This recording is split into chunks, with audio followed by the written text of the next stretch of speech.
Salut les amis. Encore avec plaisir de nous retrouver aujourd'hui. Comme d'habitude, nous venons avec un nouveau thème. Mais avant cela, n'oubliez pas de liker, de partager et de vous abonner afin de ne pas manquer nos émissions. Vous êtes bien branchés sur l'émission Parlons mariage, parlons famille. Notre thème d'aujourd'hui commence avec l'histoire d'un monsieur qui était marié, père de famille, mais qui avait une autre femme dehors. Et cette relation était cachée.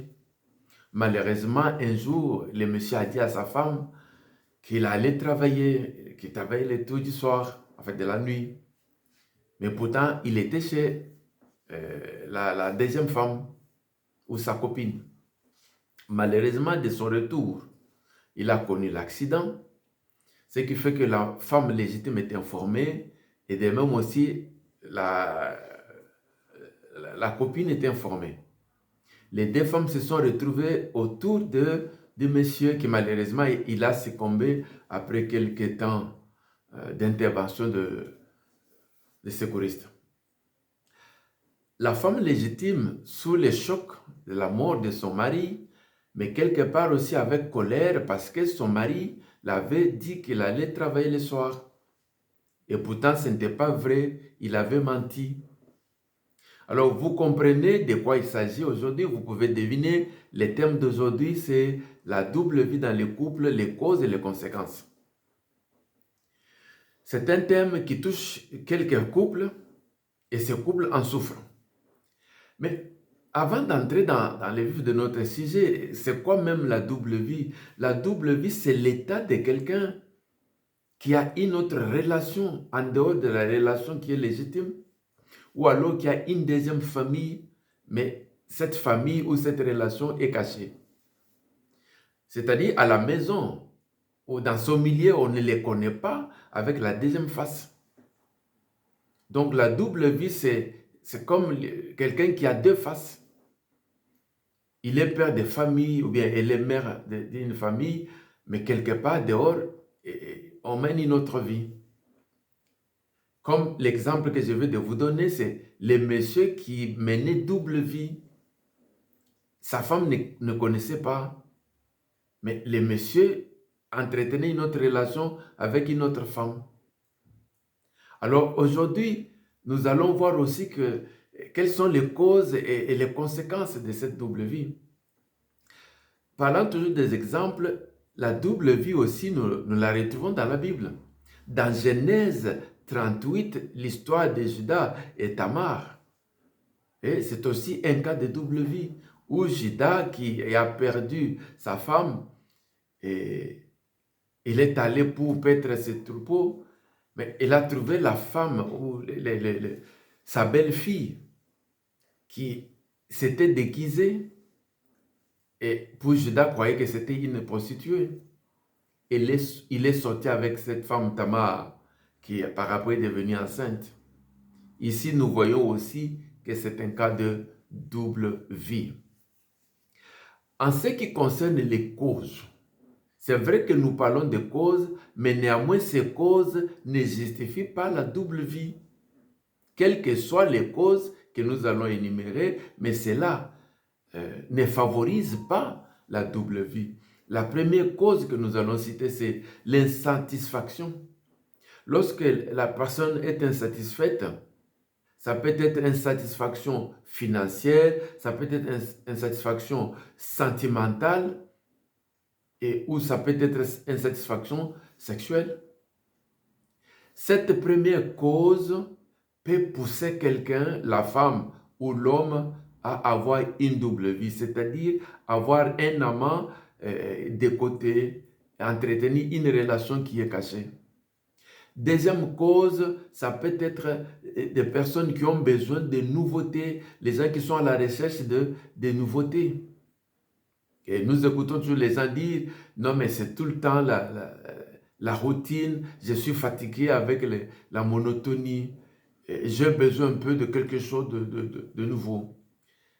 Et ça aussi, c'est une des causes où les gens sont poussés aussi à faire la double vie. Troisième cause, c'est les besoins de se sentir aimé, c'est-à-dire quelqu'un qui a manque d'affection.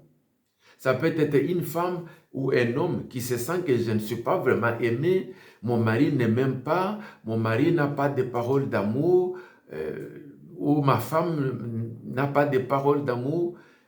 Et ça peut aussi pousser la personne à entrer dans la double vie.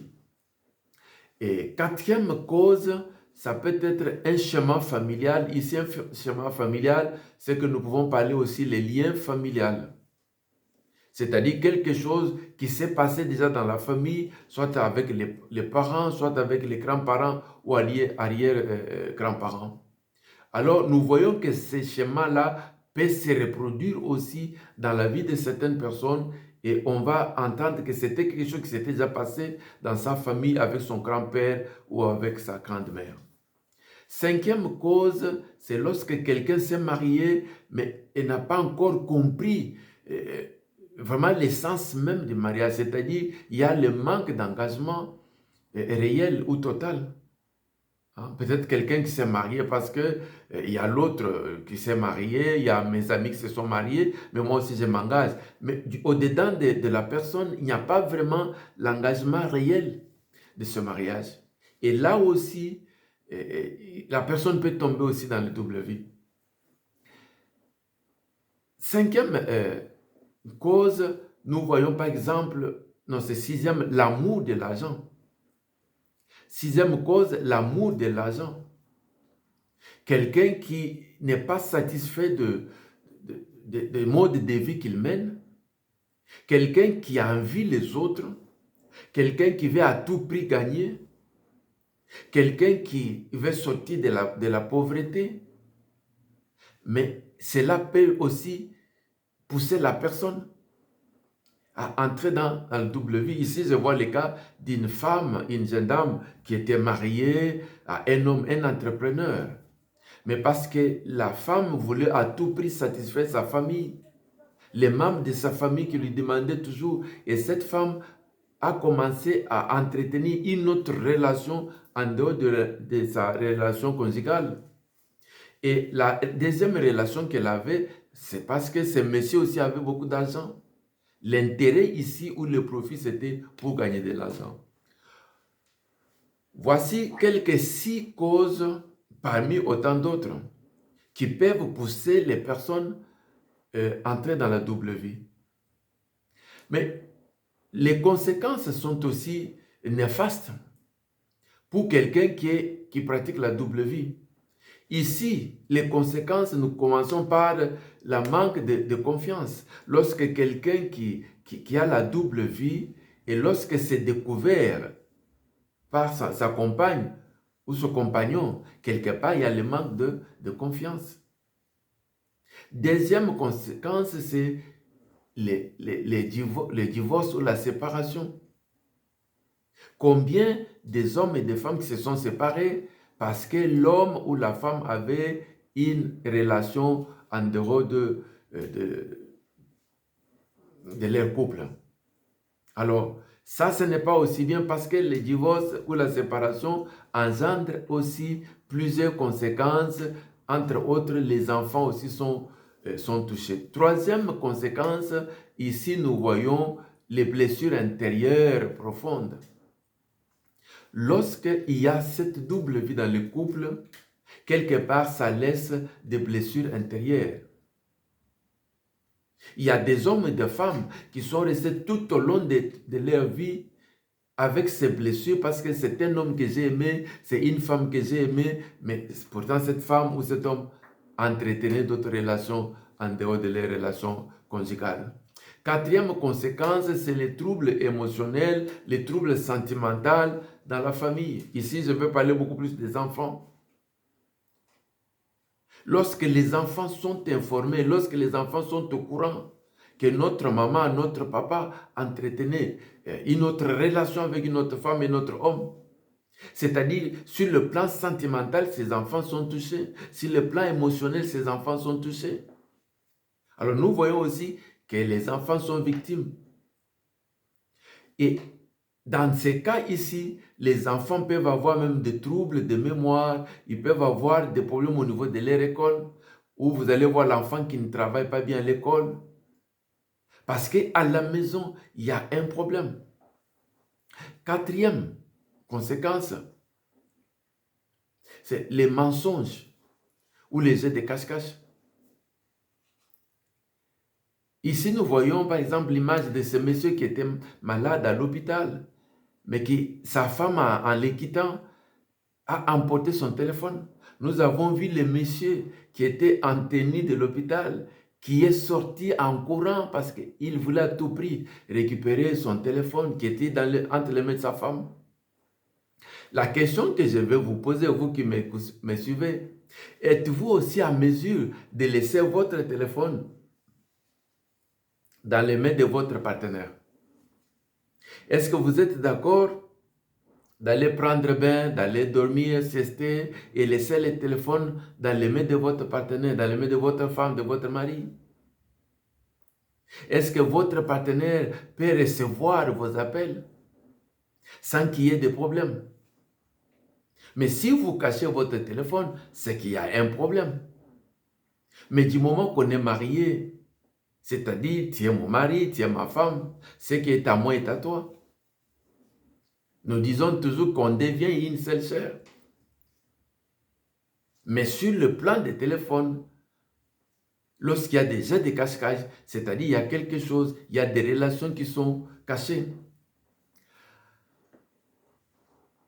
Sixième conséquence, pour quelqu'un qui est dans la double vie, qui pratique la double vie, c'est-à-dire il y a la hausse des dépenses. Parce qu'à ce moment-là, la personne a d'abord sa famille légitime, où il doit dépenser, mais il y a aussi la deuxième famille dehors, où la personne doit aussi faire des dépenses. Et nous voyons que certaines personnes ne peuvent pas avancer dans leur vie. Pourquoi? Parce qu'ils sont dans la double vie, ils ont beaucoup d'engagement.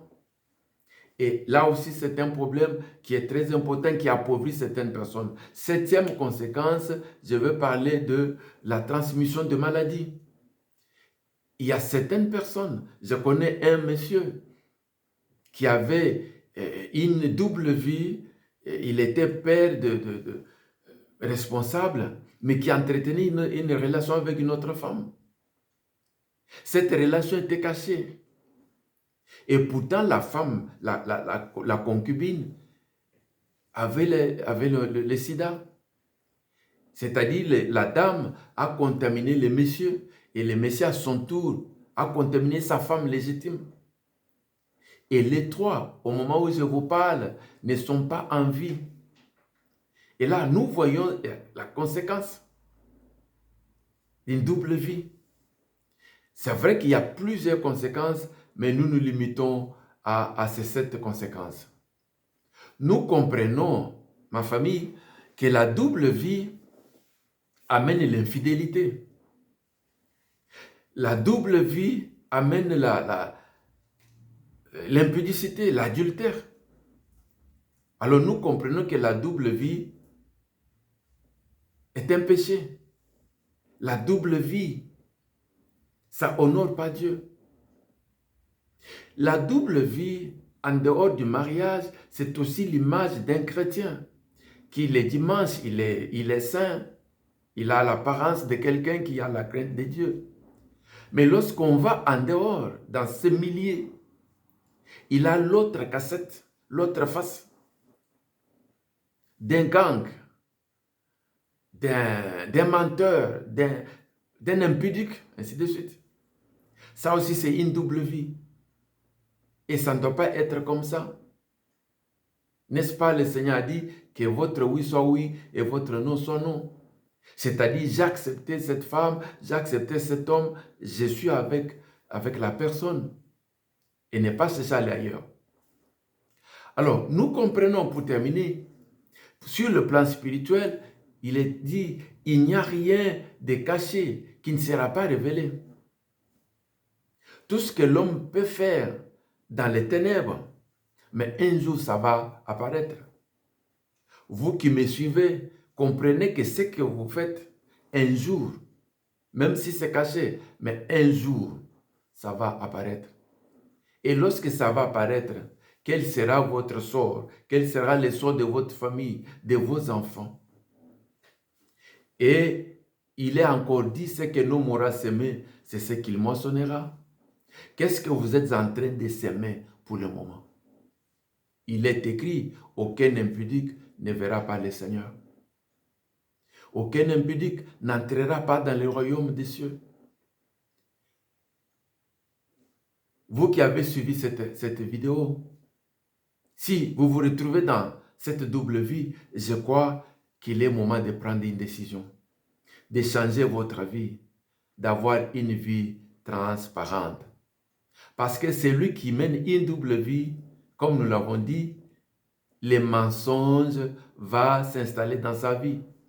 Aujourd'hui, je vais travailler la nuit. Demain, il y a un ami qui est endeuillé. Je vais aller le visiter, ainsi de suite. C'est-à-dire, au-dedans de la personne même, il n'a pas la tranquillité. La personne sera stressée. La personne sera toujours obligée de mentir. Dans son téléphone, il va donner les noms de ses tantes, de ses oncles, des mécaniciens, ainsi de suite, mais qui ne sont pas vrais, parce que c'est là, ce sont les noms justes qu'il a pris pour cacher ses relations extérieures. Que cela ne soit pas ainsi. Menez une vie de transparente, une vie de la crainte de Dieu. Que Dieu vous bénisse. Au revoir.